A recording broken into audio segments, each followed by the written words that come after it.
Hello students, this is Rupashri from TechnoGeeks Innovations DCET Coaching Center. Students ಈ ದಿನ ನಿಮ್ಗೆ NCC ಯಾರೆಲ್ಲ ಇದ್ದೀರಾ, ಸೊ NCC ಅವ್ರಿಗೆ ಯಾವ ರೀತಿ ಸೀಟ್ ನ ಅಲಾಟ್ಮೆಂಟ್ ಮಾಡ್ತಾ ಇದ್ದಾರೆ ಅನ್ನೋ ಅಂತ ಇನ್ಫಾರ್ಮೇಶನ್ ಅನ್ನ ಪ್ರೊವೈಡ್ ಮಾಡ್ಲಿಕ್ಕೆ ಈ ವಿಡಿಯೋನ ಪ್ರಿಪೇರ್ ಮಾಡ್ತಾ ಇರೋದು ಸ್ಟೂಡೆಂಟ್ಸ್. ಸೊ NCC ಅವ್ರಿಗೆ based on so NCC check ಮಾಡಕ್ಕಿಂತ ಮುಂಚೆ ನೀವು ಸೀಟ್ ಮೆಟ್ರಿಕ್ಸ್ ಅನ್ನ ಚೆಕ್ ಮಾಡಬೇಕು. ಸೊ ಸೀಟ್ ಮೆಟ್ರಿಕ್ಸ್ ಅಂತ ಅಂದ್ರೆ ಏನು ಸ್ಟೂಡೆಂಟ್ಸ್, ಸೊ ಯಾವ ಕಾಲೇಜಿನಲ್ಲಿ ಯಾವ ಕೋರ್ಸಿಗೆ, ಸೊ ಯಾವ ಕಾಲೇಜಿನಲ್ಲಿ ಯಾವ ಕೋರ್ಸ್ನವರಿಗೆ ಎಷ್ಟು ನಂಬರ್ ಆಫ್ ಸೀಟ್ಸ್ ಗಳು ಅಂಡರ್ NCC ಅವೈಲಬಿಲಿಟಿ ಇದೆ, ಸೊ ಇದನ್ನ ನೀವು ಚೆಕ್ ಮಾಡಬೇಕು. ಇದಾದ ನಂತರ ನಿಮ್ಗೆ ಟೋಟಲಿ 2 ರೌಂಡ್ ಇರುತ್ತೆ ಸ್ಟೂಡೆಂಟ್ಸ್. ಒಂದು ಫಸ್ಟ್ ರೌಂಡ್ ಅಂತೇಳಿ ಇರುತ್ತೆ, ಇನ್ನೊಂದು ಸೆಕೆಂಡ್ ರೌಂಡ್ ಅಂತೇಳಿ ಇರುತ್ತೆ. ಸೊ ಪ್ರತಿ ರೌಂಡ್ ನಲ್ಲೂ 3 ಫೇಸ್ ಗಳು ಇರ್ತದೆ ಸ್ಟೂಡೆಂಟ್ಸ್. ಸೊ 3 ಫೇಸ್ ಇರುತ್ತೆ. ಸೊ ನೀವು ಚಾಯ್ಸ್ 1 ಅನ್ನ ಕ್ಲಿಕ್ ಮಾಡೋಕ್ ಮುಂಚೆನೆ ನೀವು ಫಸ್ಟ್ ರೌಂಡ್ ಬರ್ತೀರಾ. ಚಾಯ್ಸ್ 1 ಕ್ಲಿಕ್ ಮಾಡಿದ್ರೆ you are under first round. Choice 2 ಮತ್ತು ಚಾಯ್ಸ್ 3 ಕ್ಲಿಕ್ ಮಾಡಿದ್ರೆ you are under the second round. So ಈ ಚಾಯ್ಸಸ್ ಗಳನ್ನ ಕೊಡೋದಕ್ಕಿಂತ ಮುಂಚೆ ಈ ರೌಂಡ್ ಅಲ್ಲಿ ಯಾವ ರೀತಿ ಸೀಟ್ ಅಲಾಟ್ ಆಗುತ್ತೆ ಅನ್ನೋ ಅಂತದನ್ನ ನೀವು ತಿಳ್ಕೊಂಡು ಚಾಯ್ಸಸ್ ಅನ್ನ ಕ್ಲಿಕ್ ಮಾಡಿ. ಇದಕ್ಕೆ ರಿಲೇಟೆಡ್ ಆಗಿರೋ ವಿಡಿಯೋನ ನಾನು ಸಪರೇಟ್ ಆಗಿ ಕೊಡ್ತೀನಿ. ಡೀಟೇಲ್ಡ್ ಇನ್ಫಾರ್ಮೇಶನ್ ನಿಮ್ಗೆ ಅಲ್ಲಿ ಸಿಗ್ತದೆ ಸ್ಟೂಡೆಂಟ್ಸ್. ಸೊ ಈಗ NCC ಅವರಿಗೆ ನಿಮ್ಗೆ ಯಾವುದೇ ರೀತಿಯ ರ್ಯಾಂಕ್ ಬೇಸ್ ಅಲ್ಲಿ ಸೀಟ್ಸ್ ಅಲಾಟ್ ಆಗಲ್ಲ. ಓಕೆ, ಸೊ ಹೆಂಗೆ ಬೇಸ್ಡ್ ಆನ್ ದ ಪ್ರಿಫರೆನ್ಸ್ ಅಂತ ಕರೀತಾರೆ.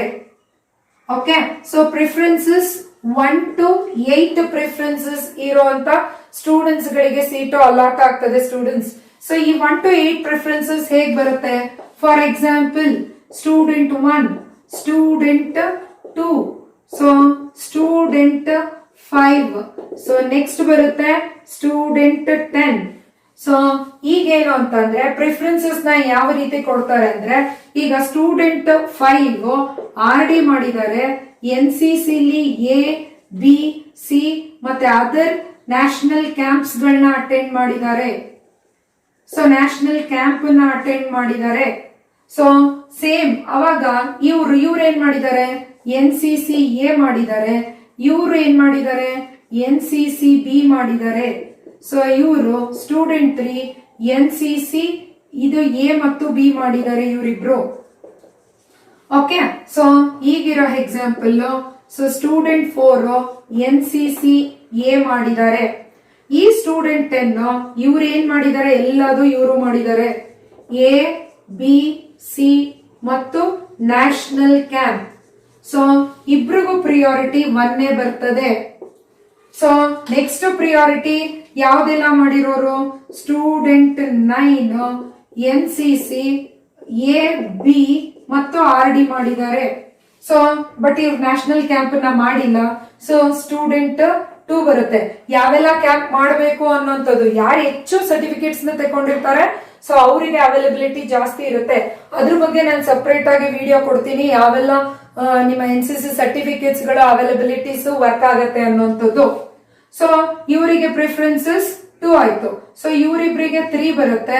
ಸೊ ಇವರಿಬ್ರಿಗೆ 4 ಬರುತ್ತೆ. ಸೊ ಈ ರೀತಿ 1 to 8 ಪ್ರಿಫರೆನ್ಸ್ ಕೊಡ್ತಾರೆ. ಸಪೋಸ್ ಪ್ರಿಫರೆನ್ಸಸ್ ಸೇಮ್ ಇದೆ, ಪ್ರಿಫರೆನ್ಸಸ್ ಸೇಮ್ ಇದ್ರೆ ಸೊ ಅವಾಗ ಏನಾಗತ್ತೆ ಅಂದ್ರೆ, ಸೊ ಇಲ್ಲಿ ಸುಮ್ಮನೆ ಎಕ್ಸಾಂಪಲ್ 78,080, ಓಕೆ 200, 300. ಸೊ ಈಗೇನಾಗುತ್ತೆ, ಫಸ್ಟ್ ಪ್ರಿಯಾರಿಟಿ ಹೋಗೋದು 1 ಇರೋರ್ಗೆ ಹೋಗುತ್ತೆ. ಸೊ ಫಸ್ಟ್ ಪ್ರಿಯಾರಿಟಿ 1 ಇರೋರ್ಗೆ ಹೋಗುತ್ತೆ. 1 ಅಲ್ಲಿ ಏನಾಯ್ತು, ರ್ಯಾಂಕ್ ಚೆಕ್ ಮಾಡುತ್ತೆ. ಇದು ರ್ಯಾಂಕ್, ಇದು ಪ್ರಿಫರೆನ್ಸಸ್, ಇದು ನೇಮ್, ಇದು ನಂಬರ್ ಆಫ್ ಸರ್ಟಿಫಿಕೇಟ್ಸ್ ಅಲ್ಲಿ ಡಿಫೈನ್ ಆಗಿರುತ್ತೆ. ಸೊ 2 ಸ್ಟೂಡೆಂಟ್ಸ್ ಪ್ರಿಫರೆನ್ಸಸ್ 1 ತಗೊಂಡಿದ್ದಾರೆ, ಆದ್ರೆ ರ್ಯಾಂಕಿಂಗ್ ಇವ್ರದಿರೋದ್ರಿಂದ so first student 5 so preferences, ಅದಾದ್ಮೇಲೆ ರ್ಯಾಂಕಿಂಗು, ಅದಾದ್ಮೇಲೆ ನಿಮ್ಗೆ ಏನ್ ಸಿಗ್ತದೆ ಸ್ಟೂಡೆಂಟ್ಸ್. ಸೊ ಈಗ ನಿಮಗೆ ಇವ್ರೇನಾದ್ರೂ RV, BMS, UVC ಅಂತ ಹಾಕಿದ್ರೆ RV ಏನಾದ್ರೂ ನಿಮ್ಮ ಬ್ರಾಂಚ್ಗೆ 1 ಸೀಟ್ ಇದ್ರೆ ಸೀಟ್ ಸಿಗತ್ತೆ, ಇಲ್ಲ ಅಂದ್ರೆ ಸೀಟು ಸಿಗೋದಿಲ್ಲ. ಓಕೆ, ಸೊ ಎನಿವೇಸ್ ಈ first preferences with less ranking 100% seat ಸಿಗುತ್ತೆ ಇವರಿಗೆ. ಸೊ ನೆಕ್ಸ್ಟ್ ಯಾರು ಹೋಗ್ತಾರೆ ಸ್ಟೂಡೆಂಟ್ಸ್? ಸ್ಟೂಡೆಂಟ್ 10. ಈ ಸ್ಟೂಡೆಂಟ್ 10 ಅವನು RV ಹಾಕಿದ್ದಾರೆ, BMS ಹಾಕಿದ್ದಾರೆ, UVC ಹಾಕಿದ್ರೆ RVಲಿ NCCಲಿ MECಲಿ 1 ಸೀಟ್ ಖಾಲಿ ಆಗೋಗಿದೆ. ಸ್ಟೂಡೆಂಟ್ 5 ತಗೊಂಡಿದ್ದಾರೆ. ಸೊ BMS ಅಲ್ಲಿ NCCಲಿ MECಲಿ 1 ಸೀಟ್ ಇದ್ರೆ ಸಿಗತ್ತೆ. ಸೊ ಇದನ್ನ ನೀವು ಕೊಡ್ಬೇಕಾದ್ರೆ ಸೀಟ್ ಮೆಟ್ರಿಕ್ಸ್ ಅನ್ನ ಚೆಕ್ ಮಾಡಿ ಕೊಡ್ಬೇಕು. ಸೊ ಈ ರೀತಿ ಪ್ರಿಫರೆನ್ಸಸ್ ಮೇಲೆ ಹೋಗ್ತದೆ. ಸೊ ವೆರಿ ಮೇಜರ್ಲಿ ಕೇಳೋ ಅಂತ ಕ್ವೆಶನ್ ನೀವು ಕೆಲವ್ರು ಕೇಳ್ತೀರಾ ಇಲ್ಲಿ. ಫಾರ್ ಎಕ್ಸಾಂಪಲ್ ಈಗ ಇವ್ರು 3rd ರ್ಯಾಂಕ್ ತೆಗ್ದಿದ್ದಾರೆ ಅಂತ ಅನ್ಕೊಳ್ಳೋಣ, ಓಕೆನಾ? ಸೊ ಆದ್ರೆ ಬರೀ NCC A ಸರ್ಟಿಫಿಕೇಟ್ ಮಾಡಿದ್ದಾರೆ. ಇಲ್ಲಿ ನೋಡ್ರಿ, ಸೊ 5,000 ರ್ಯಾಂಕಿಂಗ್ ಇರೋರಿಗೆ ಸಿಗುತ್ತೆ, ಆದ್ರೆ 3 ರ್ಯಾಂಕಿಂಗ್ ಇರೋರಿಗೆ ಸಿಗ್ತಾ ಇಲ್ಲ ಅಲ್ವಾ? ಮ್ಯಾಮ್ ನಾವು ಇಷ್ಟು ಕಷ್ಟಪಟ್ಟು 3 ರ್ಯಾಂಕ್ ತೆಗ್ದಿದ್ದೀನಿ ಮ್ಯಾಮ್, 5,000 ರ್ಯಾಂಕಿಂಗ್ ಇರೋರಿಗೆ ಕೊಡ್ತಾ ಇದಾರಲ್ವಾ ಅವರು ಅನ್ನೋ ಅಂತ ಕ್ವೆಶನ್ ಕೇಳ್ತೀರಾ. ಸೊ ಇದಕ್ಕೆ ನನ್ಗೆ, ಬಿಕಾಸ್ ನಾನ್ ಕೂಡ NCC ಇದ್ದಿದ್ದು students, so based on the non ಕೂಡ NCC ರೌಂಡ್ ನ, ಬಟ್ ನಾವೆಲ್ಲ ಇದ್ದಾಗ ಆಫ್ಲೈನ್ ಅಲ್ಲಿ ಇರ್ತಿತ್ತು, ನಾವೆಲ್ಲರೂ ಒಟ್ಟಿಗೆ ಹೋಗಿರ್ತಿದ್ವಿ. ಸೊ ದಟ್ ನನ್ಗೆ ಇದ್ರ ಬಗ್ಗೆ ನಾಲೆಡ್ಜ್ ಬೇಸ್ ಮೇಲೆ ಮಾತಾಡ್ತಿದ್ದೀನಿ. ಸೊ ಇಲ್ಲಿ ನೋಡ್ರಿ, ಸೊ ಈ RD ಮಾಡೋದಾಗಿರ್ಬೋದು, ಅದಕ್ಕೆಲ್ಲ ಅವರು ಇಯರ್ನೇ ಸ್ಪೆಂಡ್ ಮಾಡಿರ್ತಾರೆ, 1 ಇಯರ್ ನ ಅವ್ರು ಕಳ್ಕೊಂಡಿರ್ತಾರೆ. ಸೊ ಇಷ್ಟೊಂದೆಲ್ಲ ಟೈಮ್ ಸ್ಪೆಂಡ್ ಮಾಡಿ ಇಷ್ಟೊಂದೆಲ್ಲ ಅಚೀವ್ಮೆಂಟ್ ಮಾಡಿದ್ದಾರೆ. ಹಾಗಾಗಿ ಅವ್ರಿಗೆ ಓದಕ್ಕೆ ಟೈಮ್ ಆಗದಲ್ಲೇ ಕಡಿಮೆ ರ್ಯಾಂಕಿಂಗ್, ಅಂದ್ರೆ ರ್ಯಾಂಕಿಂಗ್ ಜಾಸ್ತಿ ತೆಗ್ದಿದ್ದಾರೆ. ಸೊ ಅಚೀವ್ಮೆಂಟ್ NCC ಲಿ ನೀವು ಜಾಸ್ತಿ ಅಚೀವ್ಮೆಂಟ್ ಮಾಡಿದ್ರೆ ಮಾತ್ರನೇ ನಿಮ್ಗೆ NCC ಲಿ ಅಂಡರ್ ಕೋಟಾದಲ್ಲಿ ಸೀಟ್ ನ ನಿಮ್ಗೆ ಅವರು ಪ್ರೊವೈಡ್ ಮಾಡೋದು. ಸೊ ಇಲ್ಲಿ ನೋಡ್ರಿ, ನೀವು ಲೆಸ್ ಅಚೀವ್ಮೆಂಟ್ ಮಾಡಿದ್ರಿ, ಲೆಸ್ ಅಚೀವ್ಮೆಂಟ್ ಮಾಡಿರೋದಕ್ಕೆ ಏನಾಯ್ತು, ನೀವು ಚೆನ್ನಾಗಿ ಎಜುಕೇಶನಲಿ ಸ್ಟ್ರಾಂಗ್ ಆದ್ರಿ. ಸೊ ದಟ್ ನಿಮಗೆ ನಿಮ್ಮ ಎಜುಕೇಶನಲ್ ರ್ಯಾಂಕಿಂಗ್ ನಿಮ್ಗೆ ಸೀಟ್ ಅನ್ನ ಪ್ರೊವೈಡ್ ಮಾಡುತ್ತೆ. ಸೊ ಇದಿಷ್ಟು ಇನ್ಫಾರ್ಮೇಶನ್ ಬಂದು ನಿಮ್ಮ NCC ಅವ್ರಿಗೆ ಇರ್ತದೆ. ಎನಿವೇಸ್ KA ಡಾಕ್ಯುಮೆಂಟ್ ಅಲ್ಲಿ ಏನಿದೆ ಅನ್ನೋ ಅಂತದನ್ನ ಒಂದ್ಸರಿ ಓದಿ ಹೇಳ್ಬಿಡ್ತೀನಿ ಸ್ಟೂಡೆಂಟ್ಸ್. ಸೊ ಈ ಡಾಕ್ಯುಮೆಂಟ್ ಅಲ್ಲಿ ಏನ್ ಹೇಳ್ತಾರೆ, ಫಸ್ಟ್ ಕಂಪ್ಯೂಟರ್ ಏನ್ ಮಾಡುತ್ತೆ, the computer begins the allotment with special category for the physically disable ಅವ್ರಿಗೆ, ಅದಾದ್ಮೇಲೆ NCC ಅವ್ರಿಗೆ, ಅದಾದ್ಮೇಲೆ ಸ್ಪೋರ್ಟ್ಸ್ ಅವ್ರಿಗೆ ಸೀಟ್ ಅನ್ನ ಕೊಡ್ತಾರೆ. So the computer starts the allotment with physically disabled. So ಅದಾದ್ಮೇಲೆ NCC ಬರುತ್ತೆ.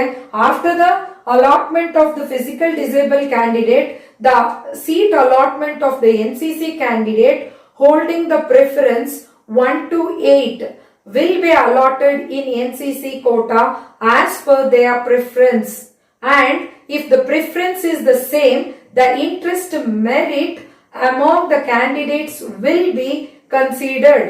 Likewise sports, so sports ಕೂಡ ಇದೇ ರೀತಿ ನಡೀತದೆ ಸ್ಟೂಡೆಂಟ್ಸ್. ಈ ವಿಡಿಯೋ ಏನಾದ್ರೂ ನಿಮ್ಗೆ ಇನ್ಫಾರ್ಮೇಟಿವ್ ಆಗಿದ್ರೆ ಲೈಕ್ ಮಾಡಿ, ಸಬ್ಸ್ಕ್ರೈಬ್ ಮಾಡಿ, ಶೇರ್ ಮಾಡಿ. So thank you so much. ಇನ್ನು ಸಾಕಷ್ಟು ಇನ್ಫಾರ್ಮೇಶನ್ ರಿಲೀಸ್ ಮಾಡ್ತಿದ್ದೀನಿ. ಸೊ ಇಷ್ಟ ಅರ್ಥ ಮಾಡ್ಕೊಂಡ್ರೆ ಸಾಕಾಗಲ್ಲ. ರೌಂಡ್ 1 3 ಫೇಸ್ ಕಂಪಲ್ಸರಿ ನೋಡ್ಬೇಕಾಗಿರೋ ವಿಡಿಯೋ ಆದಷ್ಟು ಬೇಗ ನಾನು ರಿಲೀಸ್ ಮಾಡ್ತೀನಿ. ಸೊ ಆ ವಿಡಿಯೋನ ಚೆಕ್ ಮಾಡಿ students. Thank you for watching this video. This is Rupashree. Students, DCET related ಸಾಕಷ್ಟು ಇನ್ಫಾರ್ಮೇಶನ್ ವಿಡಿಯೋಸ್ಗಳು ನಿಮಗೆ ಲಿಂಕ್ ಬೇಕಾಗಿದ್ದಲ್ಲಿ ಟೆಕ್ನೋಗಿಕ್ಸ್ ಇನೋವೇಷನ್ಸ್ ಮೇಲೆ ಕ್ಲಿಕ್ ಮಾಡಿ ವಿಡಿಯೋಸ್ಗಳನ್ನ ಸೆಲೆಕ್ಟ್ ಮಾಡಿದ್ರೆ DCET ರಿಲೇಟೆಡ್ ಎಲ್ಲ ರೀತಿಯ ಇನ್ಫಾರ್ಮೇಷನ್ಸ್ಗಳ ಲಿಂಕ್ ಡೈರೆಕ್ಟ್ ಆಗಿ ನಿಮಗೆ ಅವೈಲಬಲ್ ಇರ್ತದೆ ಸ್ಟೂಡೆಂಟ್ಸ್. ಇನ್ನೂ ಒಂದು ಚಾನೆಲ್ ಇದೆ, TGI ಸ್ಪೇಸ್ ರೂಪಶ್ರೀ. ಸೊ ನೀವು ಇಲ್ಲಿ ಹೋಗಿ ಸೆಲೆಕ್ಟ್ ಮಾಡಿದ್ರು ಕೂಡ ಇಲ್ಲೂ ಕೂಡ DCET ರಿಲೇಟೆಡ್ ಇನ್ಫಾರ್ಮೇಷನ್ಸ್ಗಳ ಕೆಲವು ವಿಡಿಯೋಸ್ಗಳು ಇದೆ. ಸ್ಟೂಡೆಂಟ್ಸ್, ಚಾಯ್ಸ್ 2, ಚಾಯ್ಸ್ 3, ಚಾಯ್ಸ್ 4 ಮತ್ತು ರೀಫಂಡ್ ಬಗ್ಗೆ ಇರ್ಬೋದು, ಇನ್ನು ಕಾಲೇಜ್ ಸೆಲೆಕ್ಷನ್ ಪ್ರಾಸೆಸ್ಗಳ ಬಗ್ಗೆ, ಇನ್ನು ಕ್ವೇರೀಸ್ ಆ್ಯಂಡ್ ಸೊಲ್ಯೂಷನ್ಸು, ಇನ್ನು ಜೊತೆಗೆ ತುಂಬ ಜನ ಮಾಡುವಂಥ ಮೇಜರ್ ಮಿಸ್ಟೇಕ್ಸ್ಗಳೇನೋ ಅದನ್ನು ಹೇಗೆ ಅವಾಯ್ಡ್ ಮಾಡಬೇಕು, ಈ ರೀತಿ ಸಾಕಷ್ಟು ಇನ್ಫಾರ್ಮೇಷನ್ಸ್ನ ನಾನು ವೆರಿ ಶಾರ್ಟ್ಲಿ ರಿಲೀಸ್ ಮಾಡ್ತಾಯಿದ್ದೀನಿ. ಎಲ್ಲ ವೀಡಿಯೋಸ್ಗಳನ್ನ ನೀವು ಚೆಕ್ ಮಾಡಿ ನಿಮ್ಗೆ ಈಸಿ ಆಗಲಿ ಅಂತೇಳ್ಬಿಟ್ಟು ಇನ್ಮೇಲೆ ಪಾರ್ಟ್ 1 ಪಾರ್ಟ್ 2 ಆ ಥರ ಕೊಡ್ತಾ ಹೋಗ್ತೀನಿ. ಸೊ ದಟ್ ಎಲ್ಲ ಪಾರ್ಟ್ಸು ಆಲ್ ವೀಡಿಯೋಸ್ಗಳನ್ನ ನೀವು ಚೆಕ್ ಮಾಡಿ. ಸೊ DCET ಪ್ರಾಸೆಸಲ್ಲಿ ನಿಮಗೆ ಏನಾದರೂ ತೊಂದರೆಗಳು ಆಗೋದಿದ್ರೆ ಅವುಗಳನ್ನ ಅವಾಯ್ಡ್ ಮಾಡ್ಬೋದು. ಸೊ ನೀವೆಲ್ಲ ವೀಡಿಯೋಸ್ಗಳನ್ನ ನೋಡಿದ್ರೆ ಸಮ್ಟೈಮ್ಸ್ ನಿಮಗೆ 1 ಲಕ್ಷದಿಂದ 2,00,000ದವರೆಗೂ ನಿಮ್ಮ ಪೇರೆಂಟ್ಸಿಗೆ ಫೀಸನ್ನು ಸೇವ್ ಮಾಡ್ಬೋದು. ಅಂದರೆ ನಿಮಗೆ ಗೌರ್ಮೆಂಟ್ ಸೀಟ್ ಸಿಗೋದಿದ್ದು ಏಡೆಡ್ ಸಿಗೋದಿದ್ದು ಅನ್ಏಡೆಡ್ ಸಿಕ್ಕರೆ ಸೊ ತುಂಬಾ ಫೀಸಲ್ಲಿ ಲಾಸ್ ಮಾಡ್ಕೊಳ್ತೀರಾ. ಈ ಇನ್ಫಾರ್ಮೇಷನ್ ನಿಮಗೆ ಹೆಲ್ಪ್ಫುಲ್ ಆಗಿದ್ರೆ ಲೈಕ್ ಮಾಡಿ. Please subscribe, share and like this channel. This is Roopashree.